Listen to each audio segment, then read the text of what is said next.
नमस्कार प्रिय मित्रों, मैं ज्योतिषकार कमल आप सबका हार्दिक अभिनंदन करता हूं आपके अपने इस प्यारे यूट्यूब चैनल अलौकिक साधनाओं में। शिष्यों की ऐसी डिमांड है कि गुरुजी, जब आप आध्यात्मिक बातें इतनी अच्छी करते हो, सत्संग इतनी अच्छी करते हो, तो आप भूत प्रेत पिशाच जिन बेताल इनकी साधना क्यों देते? कभी कभी आध्यात्मिक चीज़ें भी बताया करो। तो मैंने कहा भाई देखो, रिक्वायरमेंट अगर बढ़ेगी तो वो भी बता देंगे, इसमें क्या। मुझे तो लगता है अध्यात्म कोई सुनने वाला नहीं है, किसको बताएं हाल दिले बेकरार का, किसको बताएं, कोई सुनने वाला नहीं है। चलो जाओ, आज मैं आपको एक सट्टे की साधना बताता हूँ, बहुत प्रसिद्ध, बहुत शक्तिशाली सट्टे की साधना है। ये काला भैरव की साधना। देखिए, भैरव के जो रूप है ना, वो कई प्रकार के रूप है। भैरव तो एक ही है, और भैरव तो भगवान शिव के अवतार है। लेकिन भैरू और भैरव, इन दोनों में फर्क है। तो ये जितने भैरव जो पूजे जाते हैं ना, उनमें भैरू पूजे जाते हैं। भैरू और भैरू में काला भैरू और गोरा भैरू दो रूप माने जाते हैं। ये शक्ति है। ये वो बड़े जैसे आकाश भैरव है, जैसे वैसे नहीं है। ये सामान्य शक्ति, छोटी शक्तियाँ हैं, लेकिन ये आम आदमी से ज़्यादा टच में है। तो गांव देहातों में भी इन भैरव के नाम की बलि दे करके, प्रसाद चढ़ा करके, भोग चढ़ा करके और आदमी अपने काम कर सकता है, अपनी इच्छाएं भी पूरी कर सकता है छोटी मोटी।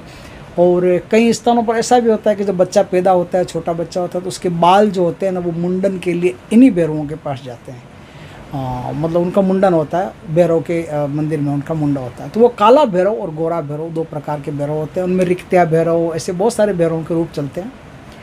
तो आज मैं काला भैरव की एक सट्टा साधना सिखाता हूँ। ये लोकल सट्टा साधना है। जहाँ आप बैठे हो, जहाँ आप रहते हो, वहाँ के लोकल स्टैंडर्ड में अगर कोई सट्टे की साइड चलती है तो उसमें आपको नंबर बताया जाता है। दोस्तों, ये जो मैं बता रहा हूँ, ये जुआ सट्टा खेलने के लिए नहीं है। मैं खाली जानकारी देता हूँ कि अपने देश में ऐसी साधनाएं होती है। अगर किसी को इन साधनाओं को करके कोई नुकसान हो जाता है, कोई भारी लॉस हो जाता है, तो उसका जिम्मेदार वो स्वयं है, हम नहीं हैं। इसलिए ये साधना सिर्फ सुनने की है, करने की नहीं है। मैं सिर्फ अपनी तरफ से बता रहा हूँ, सिर्फ जानकारी दे रहा हूँ कि अपने देश में कैसी कैसी साधनाएं चलती थी। ओके, ये साधना शनिवार के दिन से शुरू होती है। 7 दिन की साधना, रात 10 बजे इस साधना को शुरू किया जाता है। दोस्तों, इस साधना में काले कपड़े होते हैं और काला आसन होता है। अगर ना हो काले कपड़े तो फिर जो कपड़े आपके पास है वो पहन सकते हैं, आराम से चल जाएंगे, कोई दिक्कत वाली बात नहीं। साधना में सिद्ध रुद्राक्ष की माला चाहिए। उस रुद्राक्ष की माला से आपको 7 माला का दक्षिण दिशा की तरफ मुख करके जाप करना होता है। उससे पहले भगवान भैरव का, अपने गुरु का, अपने इष्ट का पंचोपचार पूजन करें। पंचोपचार पूजन करने के बाद में फिर यह साधना शुरू होती है। इस साधना में कोई भी प्रकार का तामसिक भोग नहीं है। इस साधना में नित्य आपको रबड़ी और सुपारी, रबड़ी होते हैं, रबड़ी और सुपारी, ये आपको चढ़ाने पड़ेंगे। जो लोग जानते हैं उनके लिए नहीं, जो नहीं जानते हैं वो रबड़ी को सर्च कर ले कि रबड़ी क्या होती है, तो उनको पता चल जाएगा। दूध से बनने वाला एक पकवान होता है, जिसे रबड़ी कहते हैं। वो रबड़ी और सुपारी, जो सुपारी अपन खाते हैं, वो सुपारी, 2 चीज़ें चढ़ानी पड़ेगी। ये आपको 7 दिन चढ़ानी पड़ेगी। जाप के बाद में जहाँ आपने जाप किया, चाहे मंदिर में किया है, चाहे घर में किया है, चाहे कहीं भी किया है, वहीं आपको सोना पड़ेगा। उस जगह को आप हटा नहीं सकते हैं। बस कीजिए। साधना में बैठने से पहले अच्छी तरह से इस बात को समझ लें कि ये जो शक्ति है, ये कई बार ऐसा होता है कि हम करते तो सट्टे के लिए हैं, लेकिन ये हमको दर्शन भी दे देती है, साक्षात्कार भी करवा देती है, और कई बार सपनों के माध्यम से भी स्पर्श करवा देती है, अनुभव करवा देती है कि मैं तुम्हारे साथ हूँ। और जो नंबर देती है वो नंबर सपने में देती है। और कई बार शक्ति प्रत्यक्ष होकर वचन लेती देती भी है।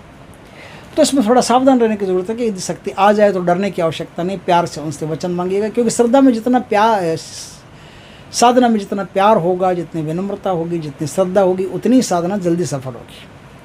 तो इस प्रकार से आप इस साधना को कर सकते हैं। इसमें मंत्र आपको गुरु से दीक्षित होकर के लेना पड़ेगा। फिर मैं बताता हूँ थोड़ा सा मंत्र आपको।